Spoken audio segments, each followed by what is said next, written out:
Viewers, welcome to my channel. आज हम कर रहे हैं chapter 5 exercise 5.3 question number 18। Guys, अगर आपने अभी तक मेरा चैनल सब्सक्राइब नहीं किया तो please subscribe to my channel and press the bell icon and like and share करना भी ना भूलें। एंड बेल आइकन प्रेस करके आपको डेली अपडेट्स मिलते रहेंगी। तो देखिए, क्वेश्चन नंबर 18 करने जा रहे हैं।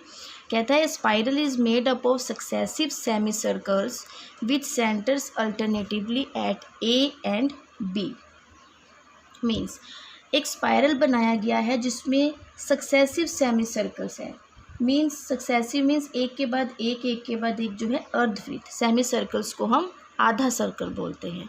ठीक है, तो आधे सर्कल को बना के एक स्पाइरल बनाया गया है विद स्टार्टिंग विद सेंटर ए।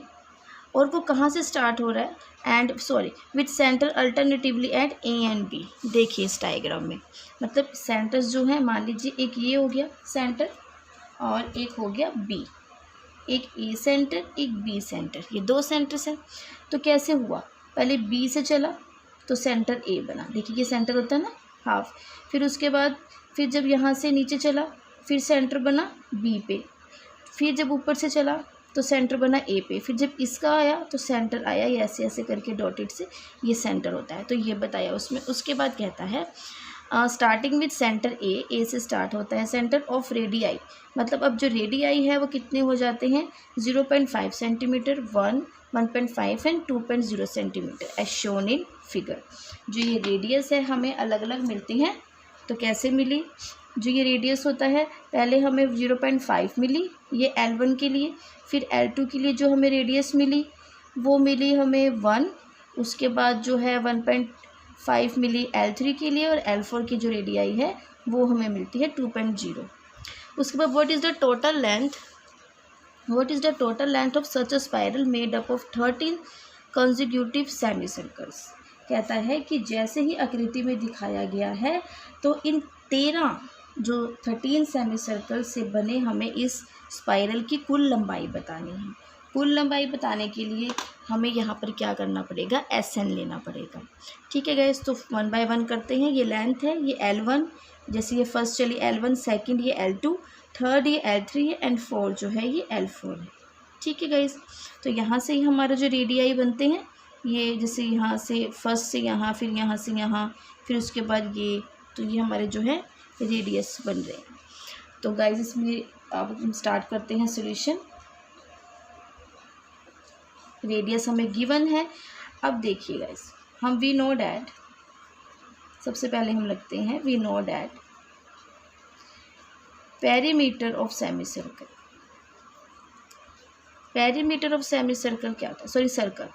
जैसे ये सर्कल है, मान लीजिए कोई ये सर्कुलर पार्क है, आपको इसको गोल गोल चक्कर लगाने हैं। हम इसके यहीं पर ही मतलब चक्कर लगा रहे हैं। या फिर आप उसका ले लीजिए, कार का जो टायर होता है वो जो है, उसका टायर जो है, ये उसका जो ये पार्ट होता है ये पेरीमीटर ऑफ सर्कल होता है। और इसका फॉर्मूला होता है 2πr।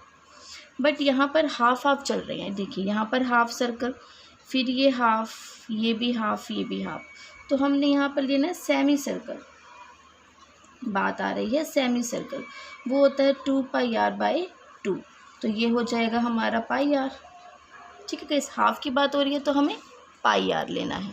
ठीक, अब उसके बाद हम क्या लिखते हैं, उसके बाद हम यहाँ पर ये लिखेंगे सॉल्यूशन में सिंपली लेट L1 क्या है, इस डायग्राम में देखिए जो L1 है लेंथ है of first semi circle. Length of first semi circle,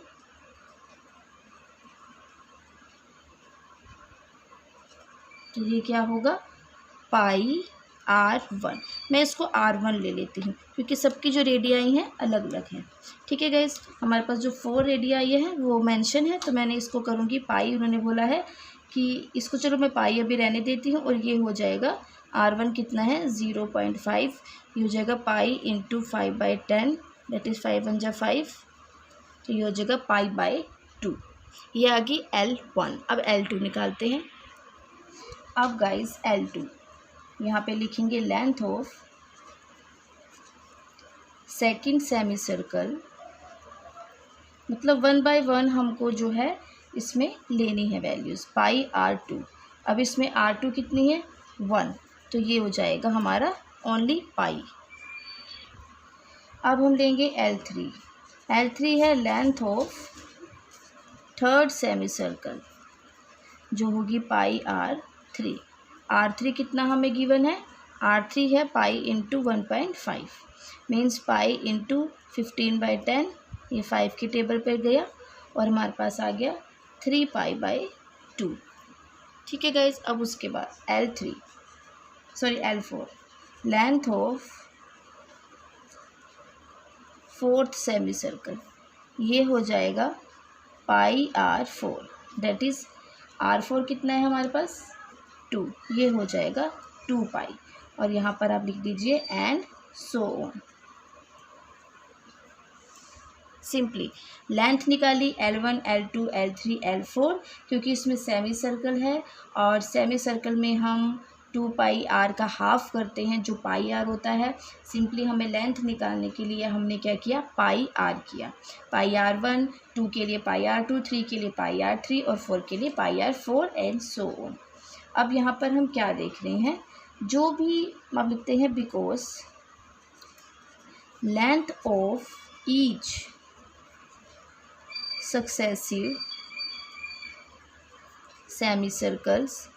अब जो ये लेंथ है प्रत्येक सेमी सर्कल की, एक के बाद एक जो है बढ़ते क्रम में जो सेमी सर्कल चल रहा है, each successive semi circles forms an AP, हमारा एपी बना रहा है। ठीक है गाइस, इतना आप लिख सकते हैं। या आप सिंपली भी लिख सकते हैं कि length of each semi circles forms an AP. अगर आपको सक्सेसिव लर्न नहीं रहता तो आप लिख सकते हैं। सक्सेसिव वैसे गिवन है फर्स्ट लाइन में ही, तो ये वहीं से ही लिखा है, बस successive semi circle forms an AP. अब ये कैसे बनेगा, अब इसमें हम सिंपली जो है अपनी ले लेते हैं। फर्स्ट थी हमारे पास π/2, second pi, third 3π/2 and fourth है 2π एंड सो ऑन। ठीक है गाइस, अब सिंपली यहाँ पर ए लो, ए है π/2। ठीक है, उसके बाद ये तो A1 होगी और उसको हम A भी कहते हैं, और A2 कितनी है पाई। मुझे D निकालना है, वो होगा A2 minus A1, that is pi minus π/2। तो ये कितना होगा, अगर 1 में से हाफ को हम सब्ट्रैक्ट करते हैं तो वो हाफ ही आता है। अगर हम 1 में से हाफ सब्ट्रैक्ट करते हैं तो हमें हाफ ही मिलता है। ठीक है गाइस, आप इसको एलसीएम लेके भी कर सकते हैं। हमारे पास ए और डी आ गए। अब मैं सिंपली जो है क्या निकाल लूँगी, S13। S13 means length of whole spiral, तो पूरे स्पाइरल की जो लेंथ है वो मैं सम करके निकाल रही हूँ। कैसे, S13 से। ये होता है n/2 2a plus n-1 into D. अब इसमें लास्ट टर्म नहीं है तो हमने लास्ट टर्म L नहीं ली। n कितना है 13/2, n 13 है, एंड a कितना है π/2, n है 13-1, एंड d कितना है हमारे पास, d भी हमारे पास π/2 है, दैट इज़ 13/2, 2 से 2 कट, अंदर बचा पाई प्लस 12 इंटू π/2, 2 6 12। अब ये 1π प्लस 6π कितना हो गया हमारे पास, इंटू 7π। और उन्होंने हमें मेंशन किया है कि पाई को आप जो है 22/7 लेंगे। 7 से 7 कट और 2 से कट, 13 इंटू 11 हमारे पास 143 आ गया। अब 143 क्या है हमारे पास, सेंटीमीटर आ गया। मीन्स जो टोटल लेंथ ऑफ स्पाइरल थी made of 13 consecutive semi circle is 143 centimetre. तो हम लास्ट में सिंपली लिखते हैं हैंस टोटल लेंथ, जो टोटल लेंथ है स्पाइरल की मेड अप ऑफ, जो बनी है किससे, 13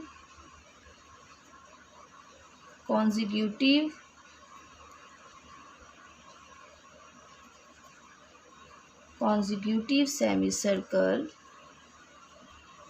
is 143 सेंटीमीटर। जो टोटल लेंथ है स्पाइरल की वो 13 लगातार सेमी सर्कल से बनी है, जो 143 सेंटीमीटर उसकी टोटल लेंथ है। ठीक है गाइज़, आई होप आपको ये 18 क्वेश्चन अच्छे से समझ आया होगा। तो गाइज़ अब बढ़ते हैं अपने क्वेश्चन नंबर 19 की ओर। देखिए गाइज, क्वेश्चन नंबर 19 में कहते हैं 200 logs are stacked in the following manner, 20 log in the bottom row, 19 in the next row, 18 in the row next to it and so on. मतलब ये जो है टोटल जो 200 लॉग्स हैं जिन्हें हम लट्ठे कहते हैं, मतलब ये लकड़ियों की होती है, ये सब लकड़ियां हैं जो एक के ऊपर एक लॉग्स रखे हुए हैं। तो कहते हैं उन्हें इस प्रकार अरेंज किया जाता है, ऐसे रखा जाता है कि जो 20 लोग्स हैं, ये टोटल मैंने 20 यहाँ पर बनाए हैं, डायग्राम में आप देख सकते हैं। ये 20 लोग्स हैं जो फर्स्ट रो में हैं, ठीक है। उसके बाद उससे अगली जो पंक्ति है, उससे अगली रो में 19 है, मतलब 1 कम करते जा रहे हैं, और उससे ऊपर 18 है। एक्चुअली थोड़ा मेरे से सही नहीं बना, तो ये थोड़ा और भी सेंटर में आता, मीन्स ये ऐसे जाता है और जो है सेंटर में आ जाता है। ठीक है गाइज, तो ऐसे करते करते जो है उन्होंने टोटल 200 लॉग्स रखी हैं। उसके बाद कहता है in how many rows are the 200 logs placed and how many logs are in the top row.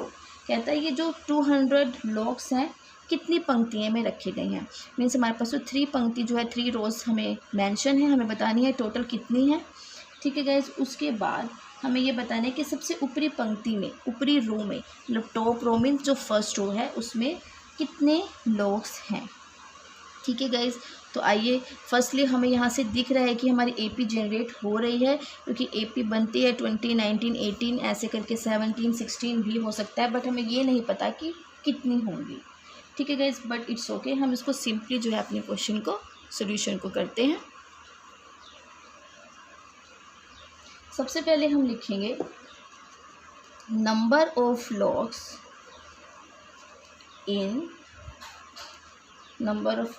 In the first row, या आप बॉटम रो भी लिख सकते हैं। कितनी है? 20। Number of logs in the second row that is 19। Number of logs in the third row that is 18। ठीक है गाइस, आगे आप यहाँ पर लिख दीजिए एंड सो ऑन, क्योंकि हमें नहीं पता, हमें टोटल पंक्ति जो है हमें निकालनी है। मीन्स हमें क्या निकालना है? एन भी निकालना है। एन निकालना है मतलब total number of rows, n निकालेंगे।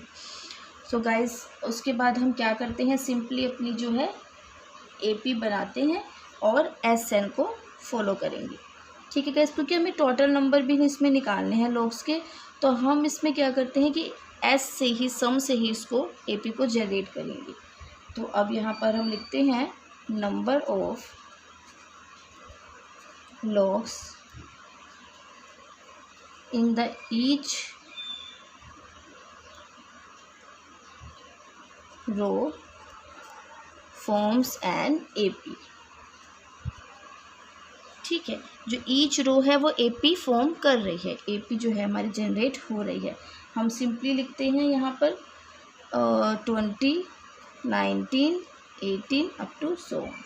अब यहाँ पर A20 आ गया और D कितना हो गया? 19 माइनस 20 दैट इज़ -1। A20 आ गया, ये D कैसे है? A2 minus A1 that is -1। अब उसके बाद जो है हम SN जो है अपना फॉर्मूला जनरेट करेंगे। तो आप यहाँ लिखिए यूजिंग फॉर्मूला SN, वो क्या होता है? n/2 2a plus n-1 into D. n है हमारे पास, अभी नहीं है n, तो इसको ऐसे ही रखेंगे। A20 है, यहीं से ही हमारा जो है n फाइंड आउट हो जाएगा। और जो d है, d क्या है हमारे पास? d है -1। देखिए गाइस, अब इसमें जो है 200 लॉग्स जो हैं वो स्टैक किए गए हैं, मीन्स हमारे पास जो SN है वो 200 है। तो हम यहाँ पर लिख देते हैं SN इज इक्वल्स टू 200। मैं यहाँ पर SN की वैल्यू 200 पुट कर लूँगी। ठीक है गाइज, ये n नहीं है, टोटल नंबर ऑफ टर्म्स नहीं है, ये हमारे पास सिर्फ जो SN इज इक्वल्स टू 200 है। मतलब टोटल नंबर ऑफ लॉग्स जो हैं, जो टोटल सम है लॉग्स का वो हमें गिवन है। Total sum means S N is equal या एस इज इक्वल्स टू 200, ठीक है।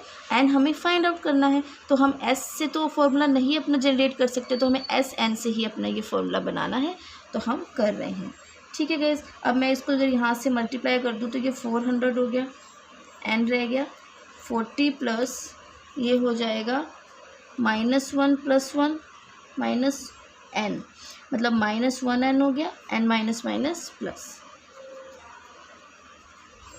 ये हो गया 40 - n + 1।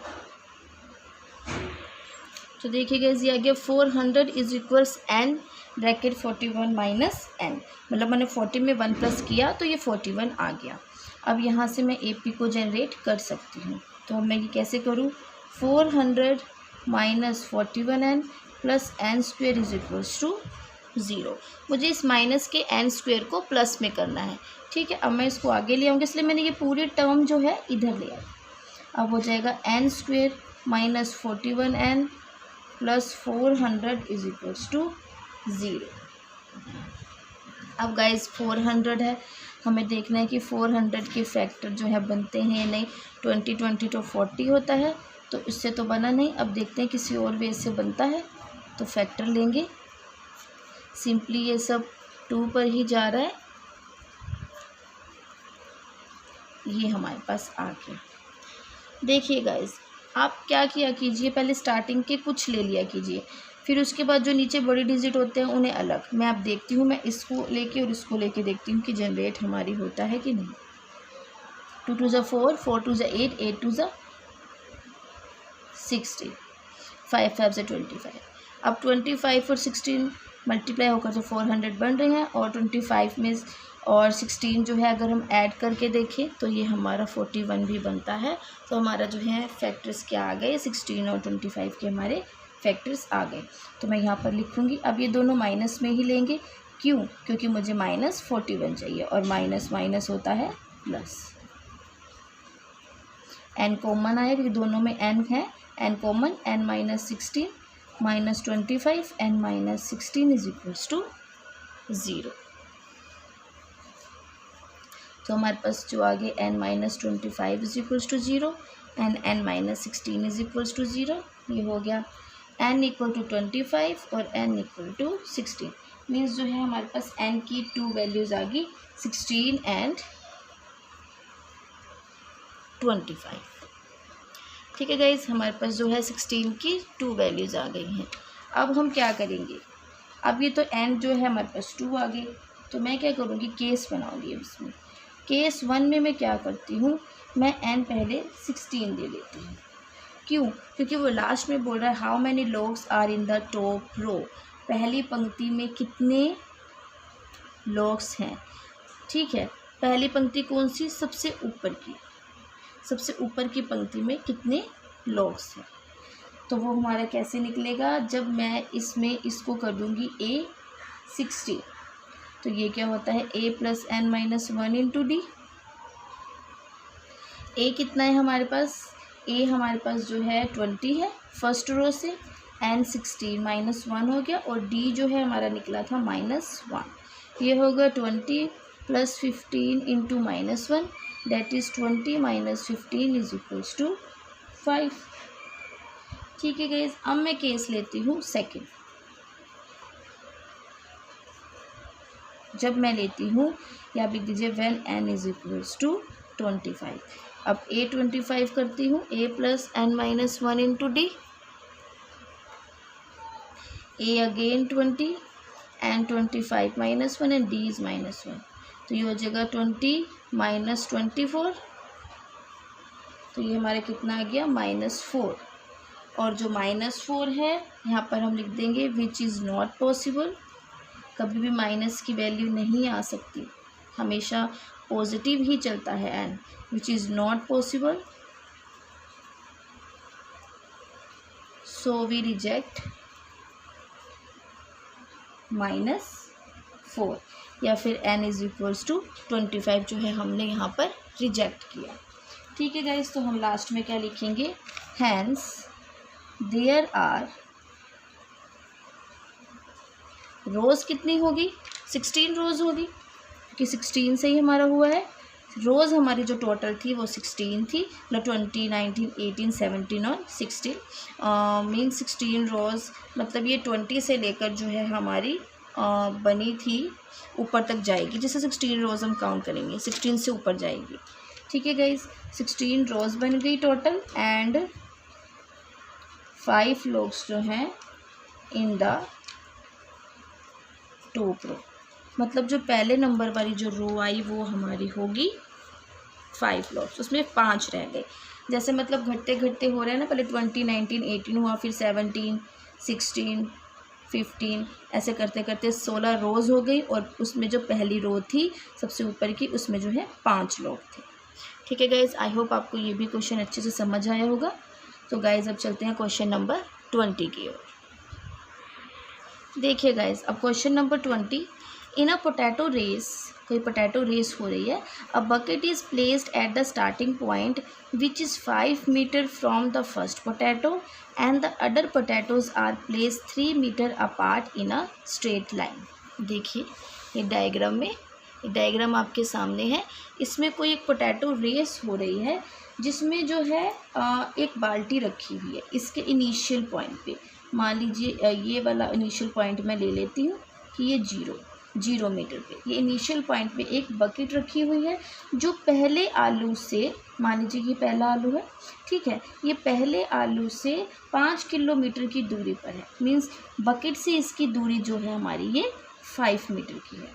उसके बाद कह रहा है, और जो दूसरे आलूओं को, मतलब जो दूसरे आलू हैं वो कह रहा है ना, other potatoes are placed 3 metre apart in a straight line, इस स्ट्रेट लाइन में 3-3 मीटर की दूरी पर ये 10 आलू रखे गए हैं।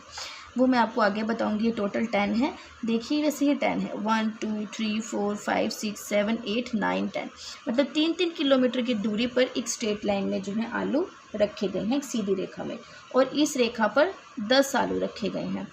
देयर आर 10 पोटैटोज, हाँ ठीक है गाइस, ये देखिए यहाँ पर, ये मैंने गलती से n लिख दिया है। There are 10 potatoes in the line, तो इस टोटल लाइन में जो है हमारे पास 10 पोटैटोज रखे गए हैं। उसके बाद कहता है, each competitor starts from the bucket picks up to the, ये देखिए, each competitor start from the bucket and pick up to the nearest potato, run back with it and drop it in the bucket, runs back to pick the next potato, runs to the bucket to drop it in the bucket। ठीक है guys, तो मैं यहाँ तक आपको इसका meaning बताती हूँ।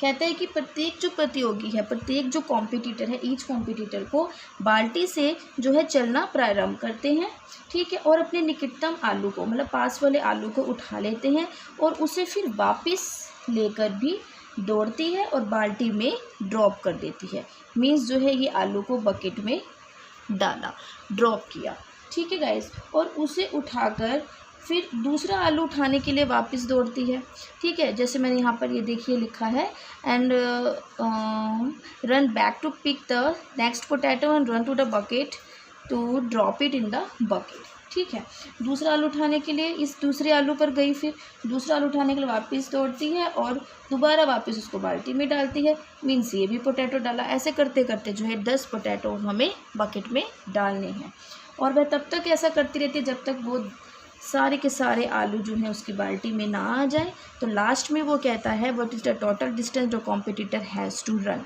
ये जो कॉम्पिटिटर है इसकी जो है हमें कुल की दूरी निकालनी है, मतलब कितनी दूरी जो है उसको दौड़ना पड़ा, प्रतियोगी को कितना दौड़ना पड़ा आलूओं के लिए। ठीक है, तो गाइज़ हम इसमें कुछ नहीं है, बहुत इजी क्वेश्चन है, आप इसको बस अच्छे से समझिएगा, बहुत इजी है। तो आइए अपना सॉल्यूशन स्टार्ट करते हैं। फर्स्टली आपने इसमें क्या लिखना है, देखिए फर्स्ट में आप लिखेंगे distance covered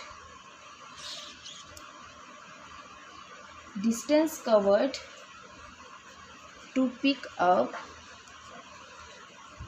the first potato. ठीक है, पहले पोटैटो को उठाने के लिए जितना कवर, मतलब जो पहले उठाने के लिए कितना डिस्टेंस कवर्ड हुआ। देखिए कैसे, मान लीजिए अब ये बकेट है, वैसे तो आपको वहाँ से भी समझ आ जाना चाहिए। मान लीजिए यहाँ से ये 0 मीटर है और यहाँ से 5 है और ये 3 मीटर की दूरी पर जो है ये रखे गए हैं। ठीक है गाइस, 5 मीटर 3 3 3, ये ऐसे करते करते जो है टोटल 10 है हमारे पास, अप टू 10 जो है वो 3 मीटर पर है। तो हमें क्या करना है, ये पहले फर्स्ट आलू को उठाएगी। ठीक है, 0 से 5 मीटर में गई, मतलब ये 5 है, ये 3 आप लगा लो, 3 तो इस डिस्टेंस पे गई। अब वो यहाँ से लेकर ये पहले आलू को उठाएगी और वापस इसमें डालेगी, मीन्स आना जाना 2 टाइम्स हो गया। ध्यान से देखिए, जब भी हम मान लीजिए हम मार्केट में जाते हैं कोई चीज़ लेने, किसी शॉप पर जा रहे हैं, मेरे घर से शॉप के जाने का समय 1 और वापस आने का समय मीन्स 2 टाइम्स हो गया। तो यही बात इसकी पोटैटो की हो रही है। पहले वो 5 किलोमीटर तक पहला आलू उठाती है, फिर उसके बाद वापस उसको बकेट में भी डालती है, मीन्स 2 टाइम्स। तो मैं इसको कर सकती हूँ, या तो आप इसको 2 × 5 कर दीजिए 10 मीटर, या फिर आप इसको क्या कर सकते हैं 5 + 5 भी आप इसको 10 मीटर लिख सकते हैं। जो भी वे आपको अच्छा लगता है आप उससे इसको कर सकते हैं। अब उसके बाद distance cover to pick the second potato, उसके बाद जो है वो सेकंड पोटैटो करेंगे। तो हम यहाँ पर लिखते हैं distance covered to pick up the second potato. अब कितना होगा, सेकंड कौन सा है, अब उसको इस पे जाना है, मीन्स 0 से उसको ये जहाँ तक जाना है। देखो यहाँ से 5 + 3 8 हो गया, ध्यान से समझिएगा। यहाँ से 5 + 3 सॉरी इसी पे ही तो जाना है, फर्स्ट पे, फर्स्ट उठाना था 0 से 5, हाँ 1 मिनट गाइस, 1, ये 5 मीटर पे था, अब ये 3 मीटर।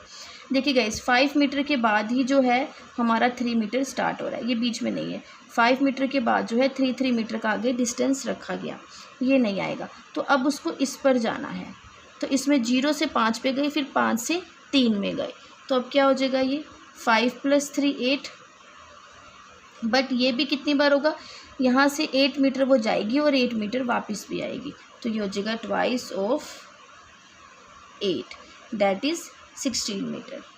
ठीक है गाइस, ये देखिए यहाँ पर जो है पहले 0 से 5 पे गई, अब 5 मीटर के बाद जो 3 मीटर पे प्लेस किए गए हैं।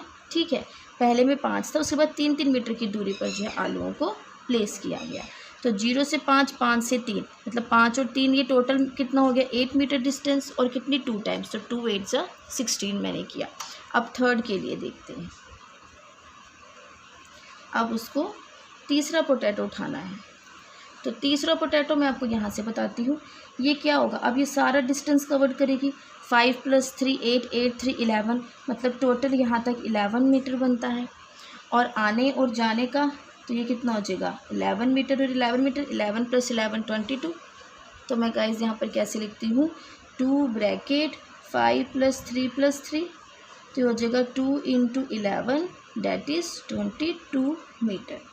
ठीक है guys, 22 metre. And this process go on, हम लास्ट में लिख देंगे एंड दिस प्रोसेस, ये जो प्रोसेस है प्रोसेस गो ऑन।